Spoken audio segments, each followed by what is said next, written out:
នេះគឺជាសកម្មភាពការពីព្រឹកមិញនេះគឺថ្ងៃទី7 ខែវិច្ឆិកាឆ្នាំ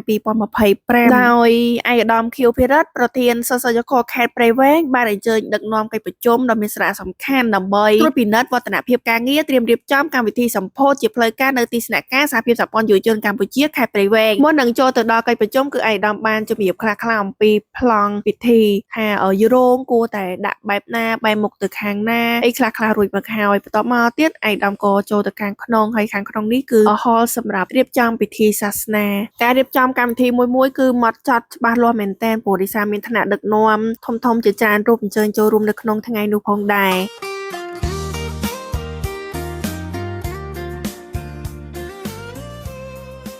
ចំពោះកម្មវិធីសម្ពោធជាផ្លូវការនៅទីស្នាក់ការសហភាពសហព័ន្ធយុវជនកម្ពុជាខេត្តព្រៃវែងនេះគឺនឹងប្រារព្ធឡើងនៅក្នុងអំឡុងខែធ្នូឆ្នាំ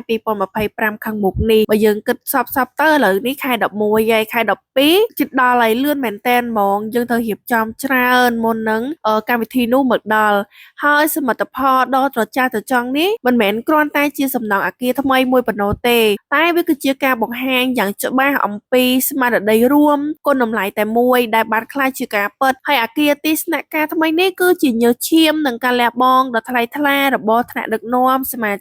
ជិកាសសយកខេត្តព្រៃវែងទាំងអស់គ្នាវាគឺជាការរួបរวมគ្នាក្នុងកិច្ចការងារស្ម័គ្រចិត្តដើម្បីសង្គមជាតិឆ្លុះបញ្ចាំងពីការបដិញ្ញាចិត្តដ៏មោះមុតក្នុងការរួមចំណែកកសាងសង្គមនេះ